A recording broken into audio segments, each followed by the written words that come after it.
네, 두 번째 시간 하겠습니다. 첫 번째 시간에서 천사의 실제성과 인간의 실제성 그 둘 다 언급하면서 이 경쟁 관계를 했어요. 내가 실제냐 아니면 천사가 실제냐.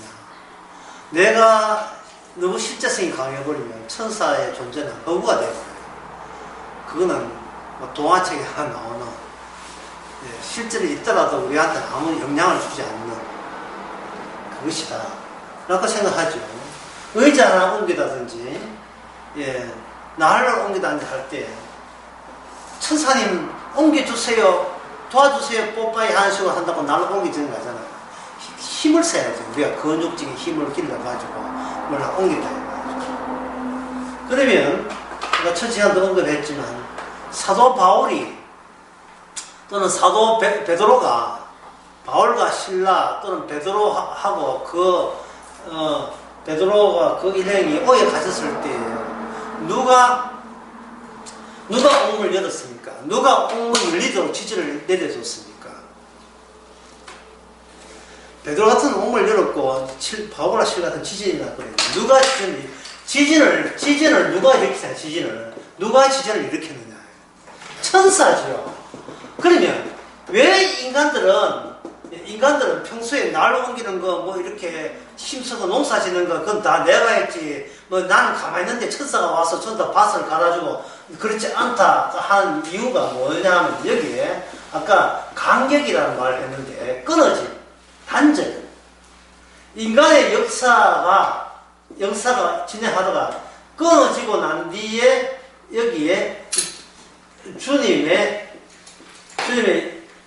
일이 본격적으로 개시가 되는 것처럼 예언은 그렇게 되는 것처럼 예언을 하고 있어요.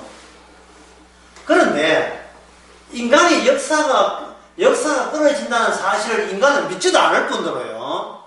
왜? 끊어져도 그 다음부터 시계는 착착 가고 있으니까 하늘의 시계, 해와 달의 별의 시계 가고 심지어 손목시계도 가고 있으니까 이걸 안 믿었죠. 그리고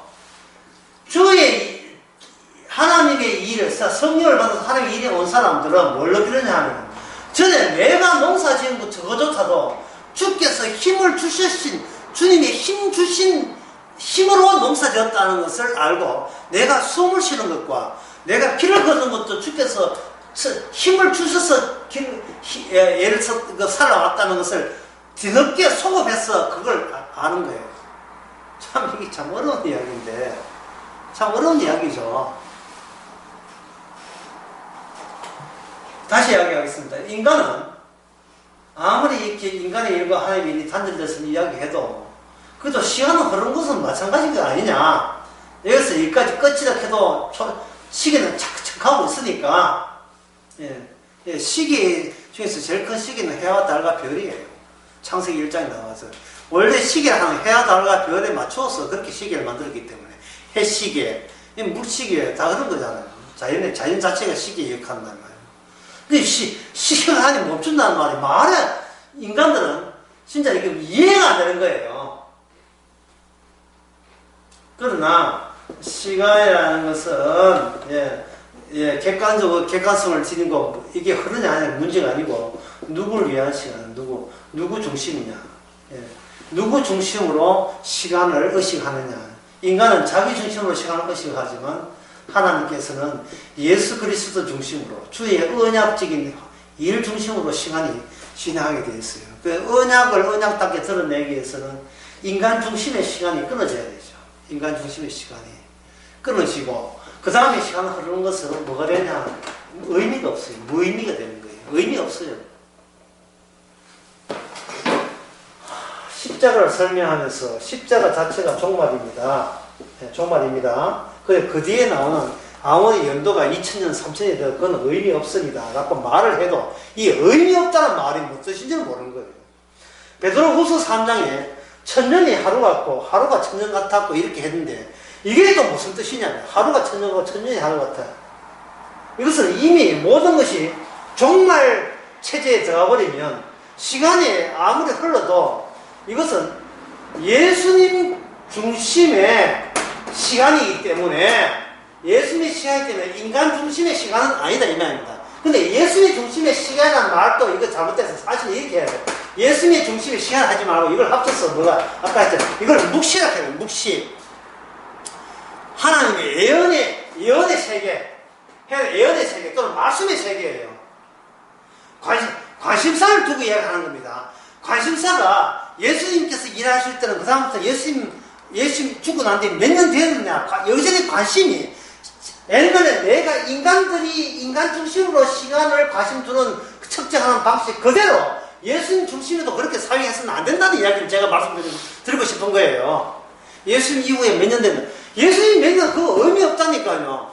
예수님이 다 이루신 십자가가 지금 어떻게 작용하느냐 이게 중요한 겁니다. 어떻게 작용하느냐, 기능하는가. 예를 들면 성도에게는 예수 믿고 난 뒤에 몇 년 더 사는 거야. 그건 성도한테는 이게 해당이 안 돼요.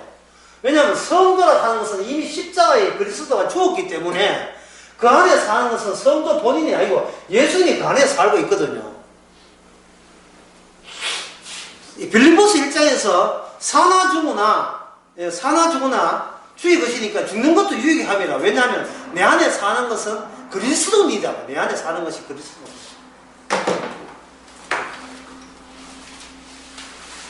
빌립보서 1장에 보면 1장 21절에 이는 내게 사는 것이 그리스도니 죽는 것도 유익합니다. 주님께서 그만 됐네 죽어라 하면 죽는 것도 주님한테 유익이 된다면 그걸로 오케이라는 겁니다. 내가 예수 믿고 난 뒤에 몇 년 살았고 이 십자가를 알고 난 뒤에 내가 목배에 죽거나 사형당하 죽거나 교통사고 죽거나 내가 진짜 연탄 가스 쳐서 죽거나 그냥 늙어 죽거나 피가 패는 걸 죽거나 그거는 의미가 없어요. 왜냐하면 이미 내 것은 내 것이 아니라 값을 주고 산 것이 되기 때문에 하나님께서 성도를 몸을 어떻게 굴려느냐 그것만 의미가 있는 것이지 굴리고 있는 나는 어떻게 되는데 라고 그렇게 신경 쓰면 안 돼요. 그래서 이미 십자가 있는 사람은 이미 그리스도와 함께 있는 사람이에요. 이미 천국이라고 보면 돼요. 천국이 뭡니까? 주와 함께 사는 생활이 천국 아닙니까? 사도들이 성령 받고 난 뒤에 자기의 목숨 아까워했습니까? 스데반 집사가 성령에 충만하고 받고 난 뒤에 서쪽에서 돌 던지니까 때리지 마세요. 살고 싶어요. 이랬습니까?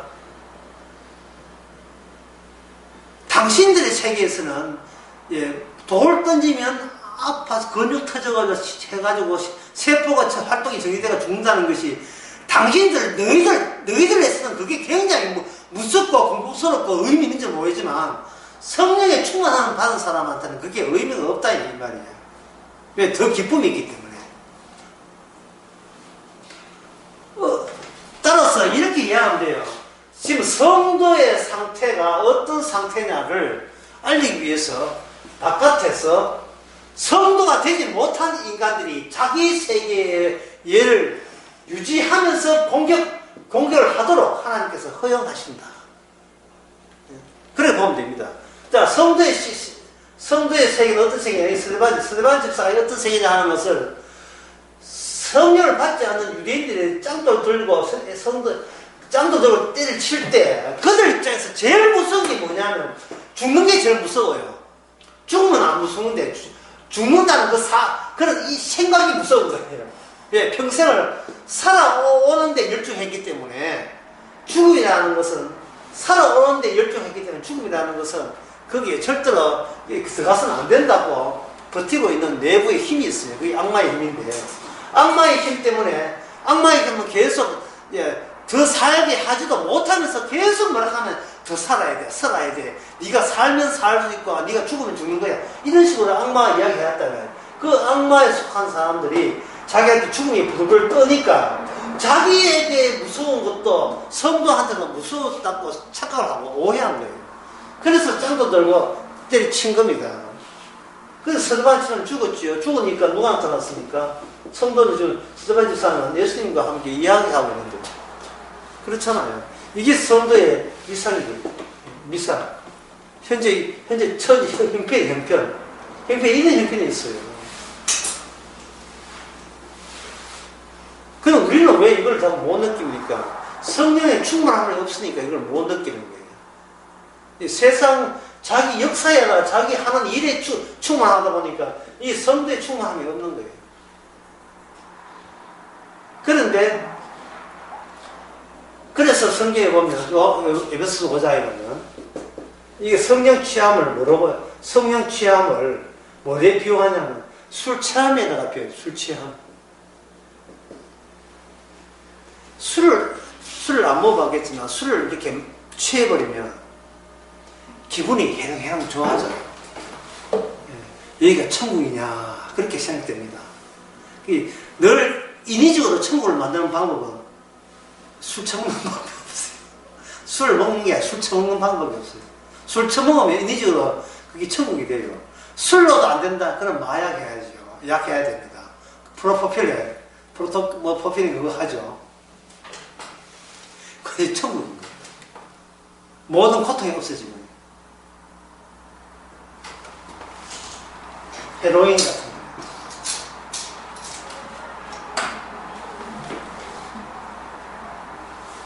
성령 취함을 술 취함으로 비유하는 거예요. 그런데 본거지에 뭐냐면 자를 놔버려요. 성령도 마찬가지입니다. 그럼 성령의 충만함이 나타나는 것은 자기가 너무 의식될 때, 자기가 자기 사수 방어에 나갈 때 성 충만이 없는 겁니다. 자, 그렇다면 제가 이렇게 이야기하는 이유가 뭐냐 하면은 이거예요. 간격 때문에 아까 시간도 강조했습니다. 이 간격이라는 거예요. 그래서 했습니다. 이 70년 간격, 예. 그러니까 10년 동안 성전 건축이 중지되는 그 간격, 시간의 간격, 역사와 묵시 사이의 간격, 이걸 가지고, 이걸 바로 고난. 또 고난, 같은 말이 뭐냐면, 코트입니다. 스가랴 선지자, 예. 스가랴 선지자는 무엇을 품고 있는 사람이냐면 바로 이 간격을 품고 있는 사람이에요. 고난과 고통. 하나님의 언약에 의해서 주어지는 고난과 고통에 합류되어 있는 사람. 하나님의 계시를 받으면서도 같은 인간이기에 백성들의 고난과 고통에 합류되어 있는 사람이 스가랴예요. 그러면 이 고통 받는 데서 다른 백성하고 똑같잖아. 다른 건 뭐가 있느냐? 다른 게 있어요. 뭐냐면 선지자는 고난과 고통만 있는 게 아니고 뭐도 있느냐? 거기서 하나님의 계시가 있어요. 말씀이 있어요. 말씀. 하나님의 계시 또는 언약, 예언 이것이 함께 있어요. 고통 가운데서 말씀을 전하는 거예요. 고난 없이 말씀을 전하는 게 아니라 고통 가운데 말씀을 전하는 겁니다. 자, 하나 예를 들겠습니다. 반드시 어떤 예를 들 때는요, 선지자의 예를 들 때는 선지자 제대로 못했을 때 예가 확실히 다가와요. 선지자이면서도 도망친 선지자 있죠. 이름이 요나죠. 요나가 니느웨 성에 하나님의 지시를 했는데 지시를 안 따랐습니다. 그 선지자가 하나님의 말씀대로 안 하고 도망친 이유가 뭐겠어요? 자기한테 말씀이 있고 계시 있고 언약이 있고 하나님의 연이 있잖아요. 이건 있는데 무엇을 거부한 거예요? 고난과 고통, 백성들의 고난과 고통을 거부하고 자기는 산 위에서 그냥 이 니느웨성 망하고 지금 관람자 구경꾼도 있는 거예요. 구경꾼.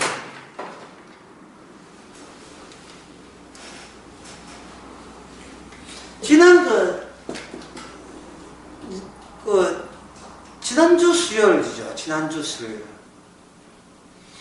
그 수요일 설교에 수영 강사 이야기 했잖아요. 수영 강사 이야기가 자기는 수영복을 입고 물속에 뛰어들 준비하고 있는데 그거 수영복은 그 아줌마들은 집에서 홈드레스 입고 노트나 들고 와가지고 일은 한다 했죠. 그들은 물에 뜰 마음이 없는 거예요. 자기는 고통과 고난 속에 들어갈 마음이 없어요. 십자가 하는 것은 이론상 배우고 싶은 거예요. 어떻게 해서 죄를 용서받는 거예요? 뭘 지식으로 이해하겠다는 거예요. 이론적으로 지식이 되어서 지식으로, 그 다음에 지식을 현실화시킬 때는, 나의 윤리성과, 나의 도덕성과, 나의 착함과, 나의 양심에 호소해서 성경 말씀이라는 이 이론을, 이걸 실체해 오겠다는 거예요. 이거 지금, 이거 어디서 나옵니까? 이래, 나의 실천과 나의 윤리 도덕에 치중하면 이걸 뭐라고 했죠?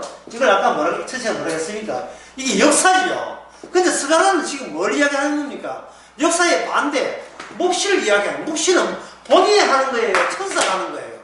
천사가 하죠. 올라가는 누가 합니까? 성령님이 하시죠. 서정한 집사가 돌 날라올 때 이참에 순교하겠다고 지가 노력했습니까? 돌 날라오니까 일부러 막 들이받았어요. 아, 그렇지 않았죠. 그건 천사의 몫이고, 그것도 성령의 몫이에요. 순교하려고 나대는 것도 그것도 행함입니다. 그것도 불신앙이에요. 제가 어느 댓글 그런 거 쓰는데, 오기가 불신보다 난감하다 했습니다.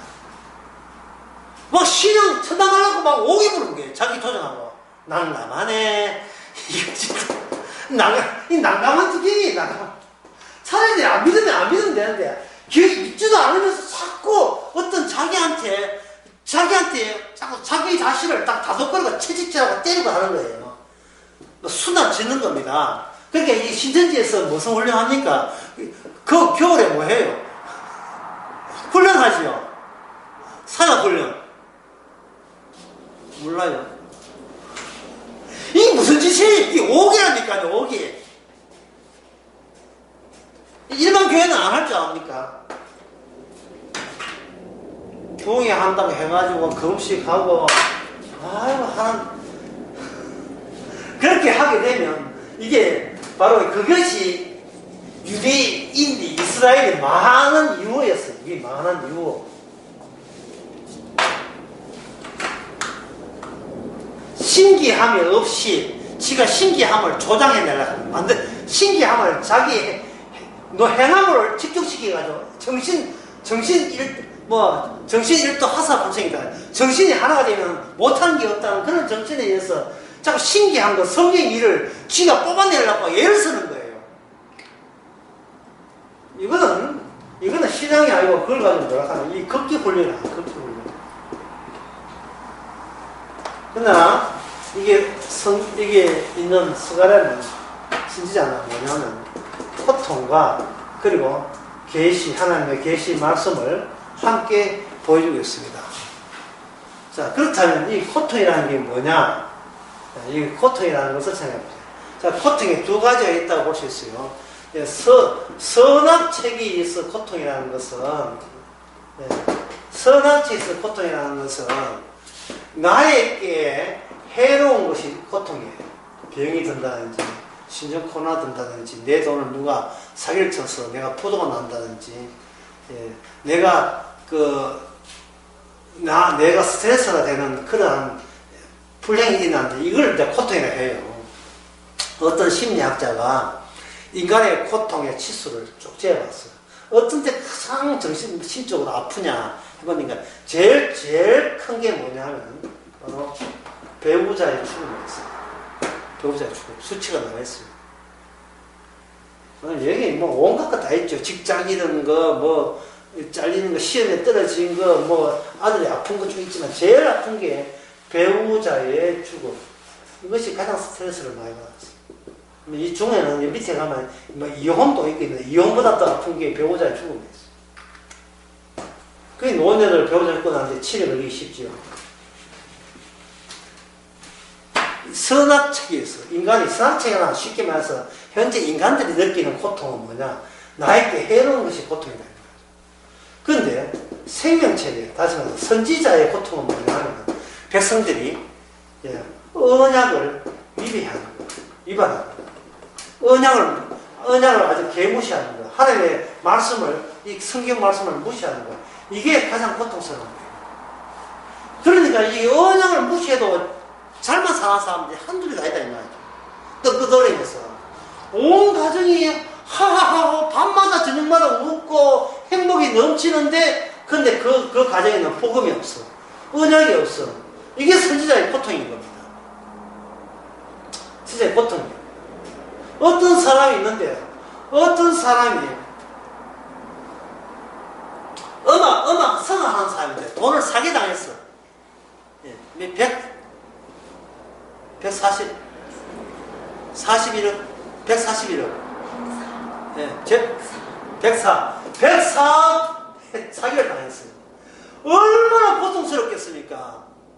얼마나 고통스러워요. 그 사람 결혼도 아니기 때문에 뭐 배우자 죽은 거 없지만 얼마나 고통당했어요. 그러나 성도가 보기에는 뭐가 돼? 104 상해 당해도 복을 몰라. 이게 더 고통스러운 거예요. 자, 그러면 선지자에게는 고통과 계시가 있다 했지요. 하나님의 언약의 약속이 있다 했지요. 그러면 제가 첫째 시간에 선지자 안에 누가 들었다 했습니까? 예수 그리스도가 들어있다 했지요. 그러면 이 고통과 계시가 이게 실제로 육신에 대해서 오신 분이 누구였죠? 바로 예수님이잖아요. 그러니까 선지자는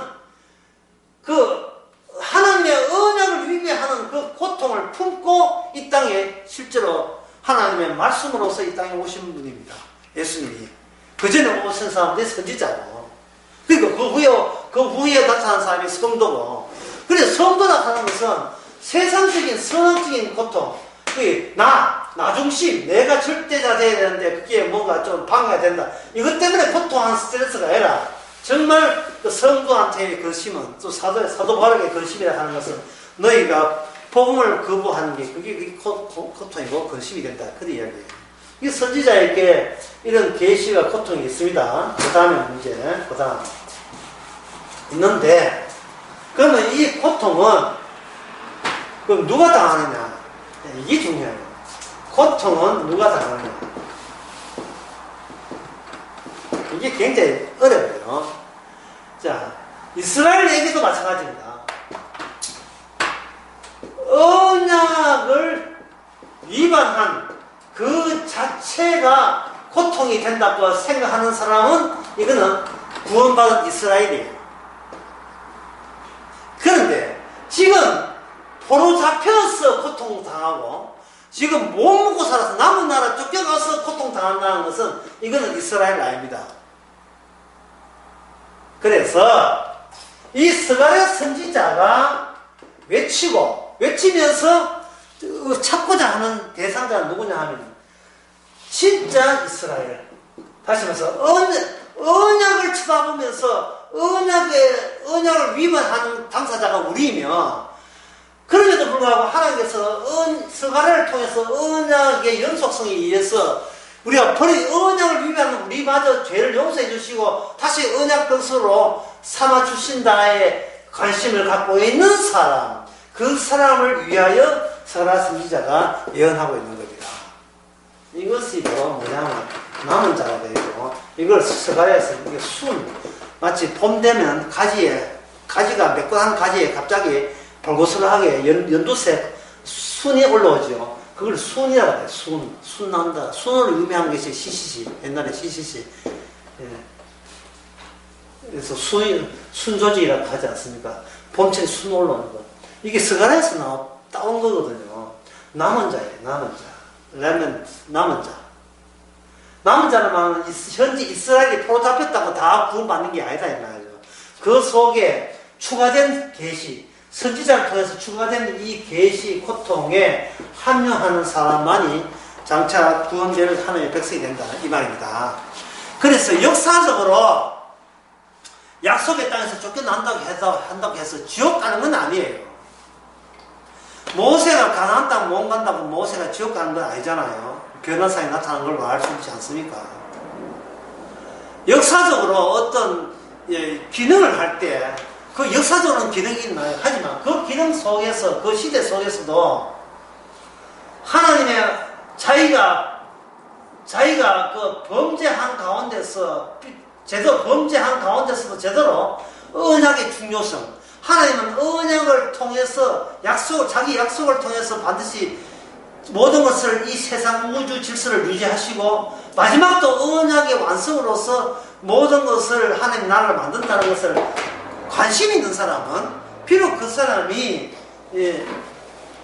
범죄한다 할지라도 그 사람은 하나님의 백성이 되는 겁니다. 뭐 선지라고 해서 완전한 건 아닙니까? 진짜 노력했다는 이유 때문에 구원받는 건 아닙니다. 그도 자기 죄를 알아야 됩니다. 예수님께서 이 땅에 오셔 십자가 지신 것은 어떤 인간도 의인이 없다는 것을 분명히 보여주는 겁니다. 의가 없어서는 하나님 영광이 안 되죠. 그래서 다시 이제 제가 하겠습니다. 고통은 누가 당하는가? 포로 잡혔다고 살기 힘들다고 고통 당한 게 그 아니고 언약에 관심을 두고 하나님의 약속에 관심을 두고 있는 사람의 고통이기 때문에 스가랴와 같은 고통을 공감할 수 있습니다. 이런 사람은 스가랴의 말씀에 대해서 그냥 순순히 받아들이겠죠. 예. 하나같이 우리 자신이 죄임을 지적해주는 그 말씀이 굉장히 고마운 겁니다. 정말 고마운 거예요. 자, 그러면 스가랴에서 추가된 예언이 뭔지를 한번 들어봅시다. 3절을 봅시다. 그러므로 너희 무리에게 구하기를 만군의 여호와께서 이것처럼 이르되 너희는 내게로 돌아오라. 난 만군의 여호와마이다. 내게로 돌아오라. 이제 볼게요. 내게로 돌아오라.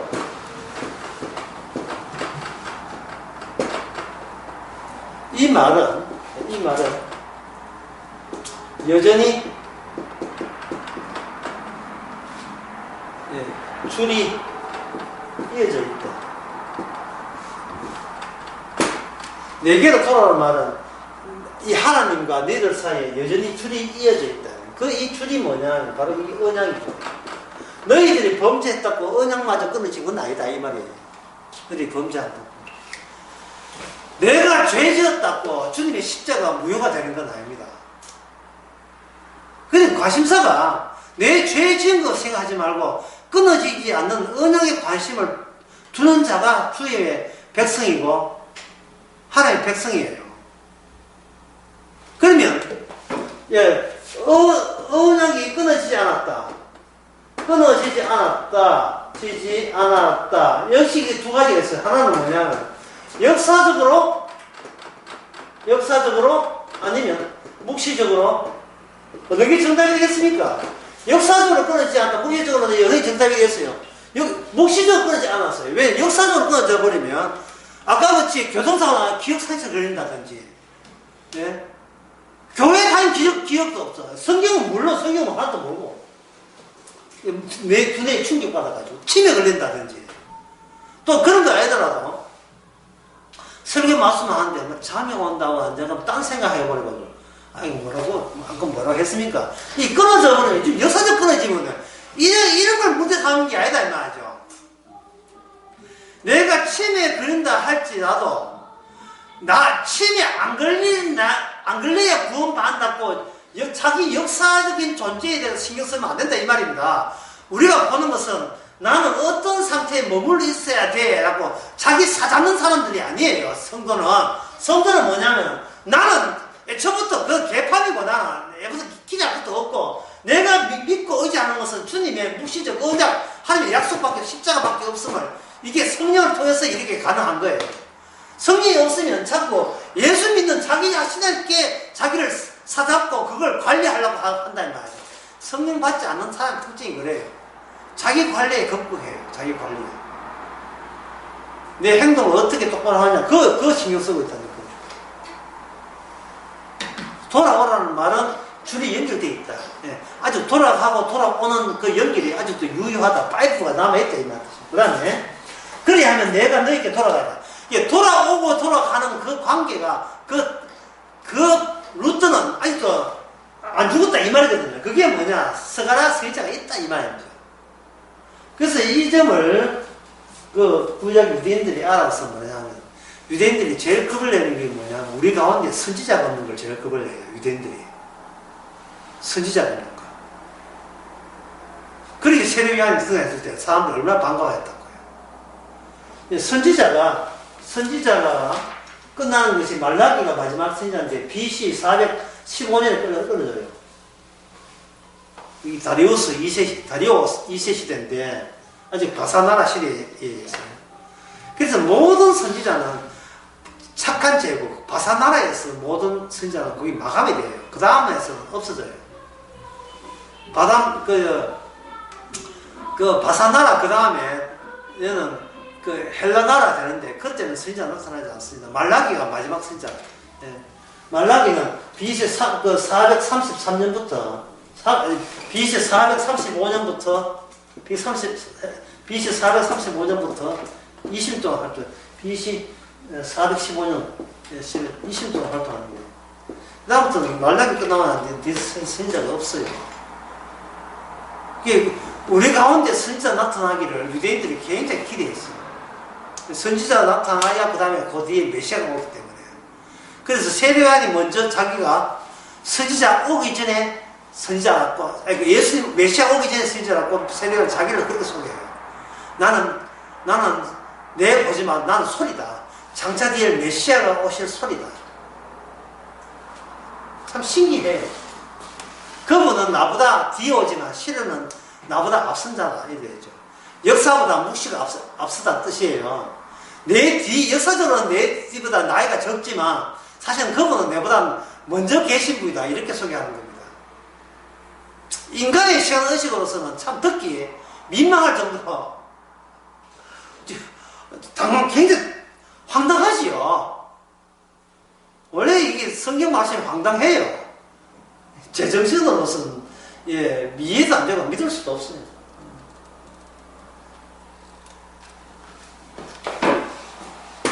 다시 이야기하겠습니다. 선지자가 없는 것이 가장 공포스러운 이유는 바로 이 선지자의 예언이 인간들에게 구원받을 희망을 주기 때문에 그렇습니다. 자, 구원받을 희망이라고 제가 언급을 했는데요. 구원받을 희망이라는 말은 그전부터 자기가 구원에 대해서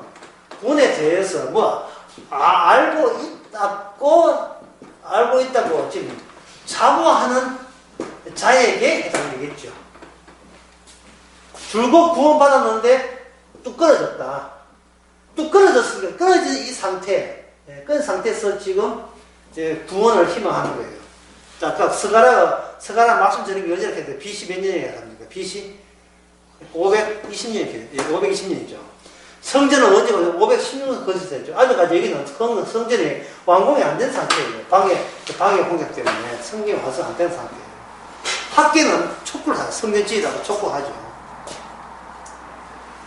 그러나 스가랴는 역사의 지평 말고 역사 끝을 바라보고 있죠. 역사가 끝났을 때에 그 역사는 누가 만드는가? 누가 인도하는가? 누가 주도하는가? 천사들이 주도하더라. 그러니까 여기서 스가랴가 돌아오면 내가 너희께 돌아갈게 라고 했을 때 그 주체가 돌아오고 돌아가는 그 주체는 누구 손에 달린 겁니까? 인간들 손에 달린 게 아니고 누구 손에 달렸어요? 성신 또는 성령 또 천사 손에 달린 겁니다. 4절에 봅시다.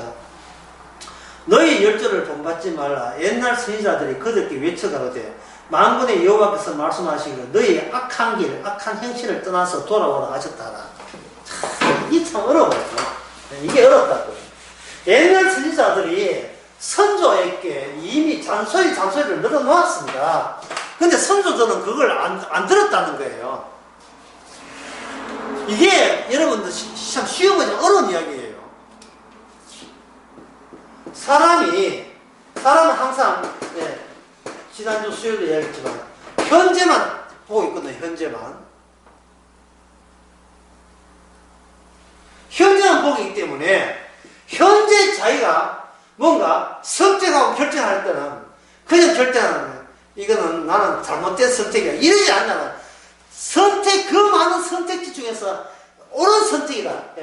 옳은 선택을 선택해요. 옳은 결정을 한다고요. 그러면 본인이 하는 것은 결코 이게 악한 일이 아닙니다. 악한 일이 아니에요. 자기는 옳은 일이고 정의로운 일이고 반듯한 이라고 자부합니다. 왜 그러냐 하면 그 인간에게는 뭘 아느냐? 과거에 체험이 있고 과거에 경험이 있고 그것을 얻은 정보가 있기 때문에 인간은 과거에 자기가 했던 그걸 축적된 지식과 경험을 근거로 해서 가장 옳은 것을 정답으로 결정하고 행동하게 되어 있습니다. 이렇게 모든 인간이 현재만 보기 때문에 그렇게 상합니다. 현재를 본다는 말은 현재 주어진 환경과 상황이 그렇게 될 수밖에 없도록 상황이 그렇게 몰아간 거예요.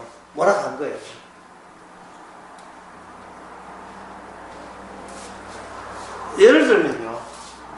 요새 나 라면 먹기 싫어. 그럼 어떠시? 라면 먹는 거 말고 다른 선택지가 많았다 이 말이거든요. 근데 그 사람이 군에 가가지고 한 일주일 굶었다. 근데 누가 와서 내 라면 끓는 냄새가 난다. 그때는 가장 옳은 결정이 뭐냐면 라면 먹는 거예요. 왜? 그렇게 맛있으니까. 그러니까 오늘날 우리나 그 당시 옛날 요도 먹는 선조들이나 전부 다 그 시점에서는 환경과 상황이 그런 행동을 할 수밖에 없도록 하나님께서 몰아세운 겁니다. 어떻게 몰아세웠습니까? 악한 일을 하도록. 이게 무슨 기능이냐? 이게 바로 율법적 기능이에요. 악한 일을 하도록. 선한 일에서 인간에서 나올 수가 없는 거예요. 사람들은 악한 일을 해놓고 뭐라고 했느냐 이렇게 얘기합니다. 큰 걸로 쓸게요. 큰 글자 쓸게요. 최선을 다했다. 나름 최선을 다했다. 최해놓고 뒤에 나온 말이에요. 악이에요, 선이에요. 선자죠. 나름대로 옳은 일을 했다는 거예요. 나는 최악을 다했다. 이런 이야기 한 사람 없지요. 어떤 가훈에 보면, 액자에 보면 최선을 다하라 이런 거 있잖아요. 가훈에 최악을 다하라 그런 거 말 없잖아요. 근데 최선이 결국 자기는 뭘 몰라서 최선이 뭐다? 최악이라는 사실을 모르는 겁니다. 왜? 하나님께서 그렇게 몰아세웠다는 사실을 모르기 때문에. 옛날 언약을 뭐라고 하냐? 율법이라고 해요, 율법. 내가 예수 믿는다. 그러면 그건 최악이에요. 최악입니다. 진짜 신앙은 이거는 뭘로 이해되느냐 하면 하나님의 선물로 이해되지 내 결정으로 이해되는 믿음은 믿음이 아닙니다.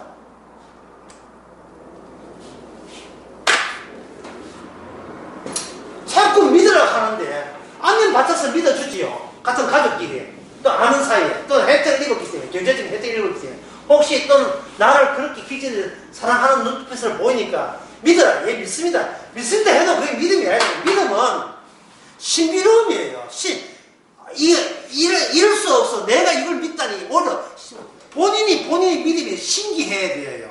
본인의 믿음이 신기하다는 말은 본인의 남은 일생도 어떤 일생이겠습니까? 신기하고 가볍고 고맙고 감사한 일생. 신기해요. 어떻게 저런 사람을 만났어? 진짜 신기해요. 니 만나서 내 팔자 조졌다. 물어내야 뭐 이게 아니고. 모든 결정은 최악입니다. 최악이 돼요. 모든 결정은 최악이 돼야 마땅합니다. 왜 그러냐 하면 인간은 이미 범죄했기 때문에 적어볼게요. 이미 했기에 죄의 이유를 몰라요. 죄는 짓는데 왜 내가 죄를 지어야 되는지 이유를 몰라요. 이유를 모르기 때문에 뭐냐 하면 자기는 뭐라고 하냐 최선이라고 그렇게 포장하고 변명하고 핑계 대고 싶은 거예요. 그러나 이 최선들이 모아서 집대성 되어서 이걸 하나 집대성해서 모든 것을 해서 그 하나의 힘으로서 모아두는데 여기에 이 최악이라는 것을 드러난 증거가 그 증거가 뭐냐 바로 누가 죽었어요? 예수님이 십자가 피 흘려 죽지요. 예수님이 피 흘려 죽음으로 말미암아 모든 인간은 의인은 없나니 하나도 없다 되는 거예요. 하나님께서 예수님이 죽은 것이 저 이방 민족한테 몽골 사람한테 죽었습니까? 일반 사람한테 죽었습니까? 근데 로마 사람한테 죽었어요. 누구한테 죽었어요? 바로 유대인들이죠. 유대인들은 뭐가 있다고 자부합니까? 하나님의 언약, 말씀, 율법이 있다고 해야죠. 율법이 있는, 유대인들이 있는 그들에 의해서 하나님은 살해당함으로써 예수님은 유대인 지도자 보고 너희 아비는 악마라고 이야기한 겁니다. 악마의 정체는 십자가 앞에서만 드러나요. 십자가 빠져버리면 악마의 정체가 안 드러납니다. 이 말은 인간이 왜 모든 최선이 최악이냐, 그거는 십자가가 들이대음으로써 비로소 알 수 있는 거예요. 인간은 의로운 게 없는데 자꾸 의롭다고 오르고 있는 거예요. 어떤 것도 자기 행함에 대해서 어떤 혜택을 요구할 자격이 없습니다. 뭘 잘했다고 하나님께 달라고 해요. 주는 것도 오감을 알아야죠.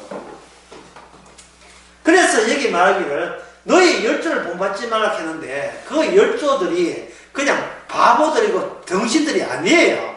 나름대로의 자기의 과거에 축적된 정보와 경험과 체험, 지혜 이런 것을 총동원해서 지금 옳다고 생각해서 결정 내렸는데 스가랴가 보기에는 그게 뭐가 되었다? 그들이 언약을 위배해서 약속의 땅에서 쫓겨나는 결과를 야기한 악한 일이었다라고 결론을 내는 겁니다. 누가? 스가랴가 보낸 뜻은 아니죠. 하나님께서 그렇게 하시죠. 너희가 악한 길, 악한 행실을 떠나 돌아오라 했어요. 자, 이것도 어렵습니다. 자, 그들이 악한 길, 악한 행실이다. 아까 일방적으로 규정해버려요. 악한 행실이다. 근데 지금 하나님께서 지금 성전을 지어하고 있는, 성전 지어야 되는데 지금 핑계 되면서 성전을 안 짓고 있단 말이죠. 성전 지은 지 536년에 성전 지으라고 했으면 다 벌써 지어야 됐겠죠. 지금 520년 돼도 아직 안 짓고 있는 것이. 안 짓고 있어요, 지금. 예. 그리고 10년째 그냥 놀고 있는 겁니다. 물론 예루살렘 가본 사람은 알지만 그게 돌무더기, 큰 무더기 올렸는데 그 돌 기둥기 돈 봤죠? 돌 기둥기 봐가지고 올렸는데 얼마나 힘들어요. 예, 그렇게 쉬운 건 아니지만, 그러나 그들은 중단하고 말았어요. 그러면 악한 길이다, 악한 행실로 갔다 해서는, 예, 악한 길이면 악한 길 줄 알아야지, 악한 행실은 악한 행실 알아야지. 이러면 됩니까? 뭔가 이유를 알아야죠. 무조건 악하면 이러면 안 돼요. 뭔가 이유가 있어야 돼요. 이유가 되려면 그들이 어떤 자리에 있느냐 하면은, 우리가 이렇게 이방 나라에 고난받는 것이 이게 마땅하고 합당하다는 의식이 있어야 돼요. 우리가 벌 받을 만해서 벌 받는다는 생각이 있어야 줘야 됩니다. 그러면 그걸 있으려면 선조들은 악한 것도 모르고 악한 길을 갔다면 본인들은 비록 악한 길을 해도 내가 악할 수밖에 없는 어떤 근거 같은 게 어떤 바탕 이유가 제대로 갖춰준 채 역시 나는 악해. 이렇게 돼야 되거든요. 그 근거가 뭐냐 하는 겁니다. 근거가.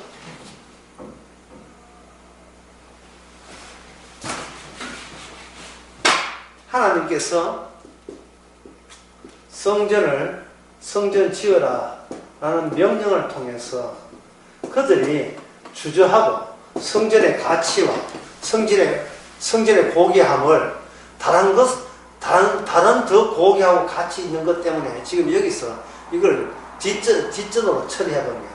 밀어버린 거예요. 그럴 때 도대체 그들이 뭘 생각하느냐. 나는 왜 가장 중요한 것을 가장 중요시 여기지 않고 내 자신의 안일함과 편안함에 몰두하고 있느냐. 그러니까 이 자신의 안일과 현재 내 편안함만 생각하는 이것이 꼭 선조들이 갔던 그 길과 똑같은 사고방식으로 살아가고 있음이 이게 들통나는 거죠.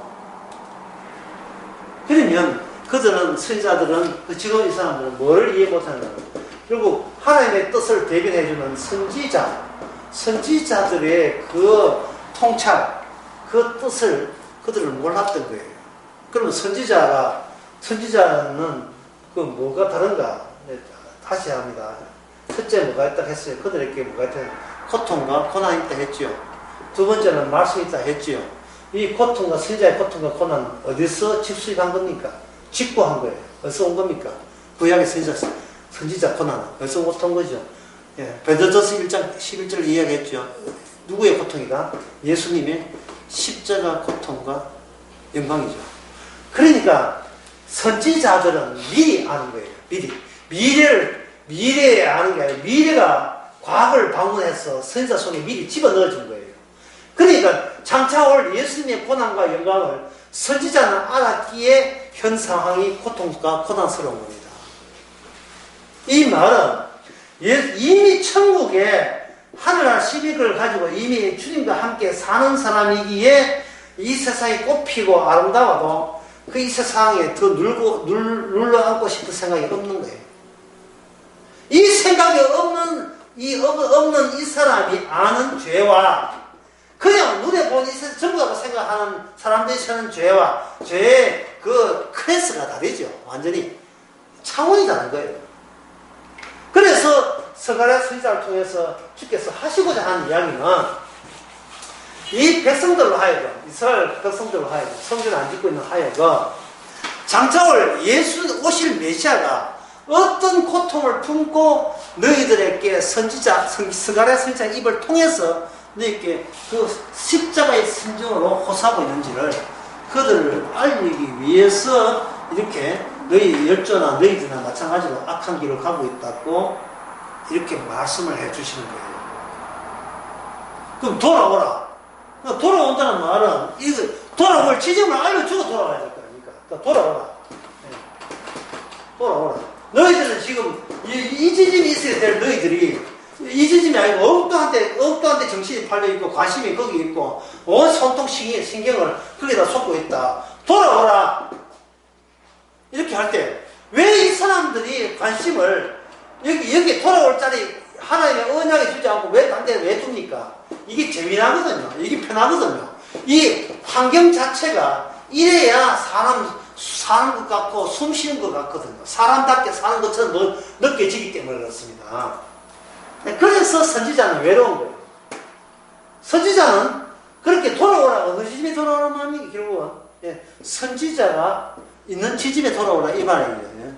그럼 선지자 있는 지점은 어느 지점입니까? 선지자는 뭐가 되겠죠? 첫 번째 뭐가 있잖아요. 고통 있죠. 두 번째는 뭡니까? 하나님의 계시가 있죠. 바로 선지자 고통을 합쳐버리는 뭐가? 십자가. 이게 선지자에게는 뭐냐면 십자가 있는 그 신기함의 세계, 묵시적 세계로 돌아와 이 말이에요. 현 그 당시 유대인들이 무슨 재주로 이 묵시의 세계로 무슨 들어옵니까?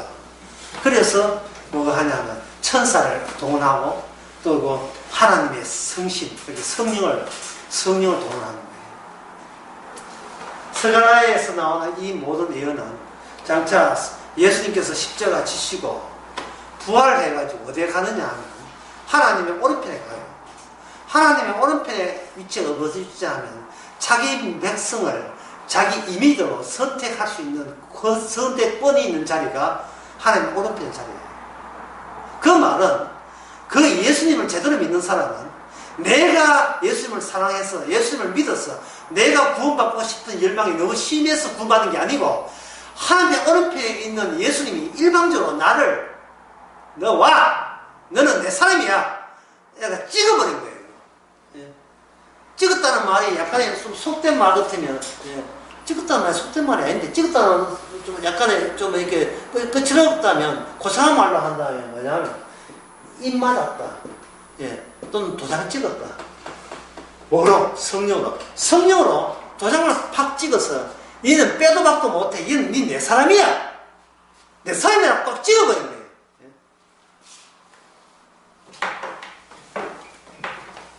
옛날에 그 드라마에 그런 거 있잖아요.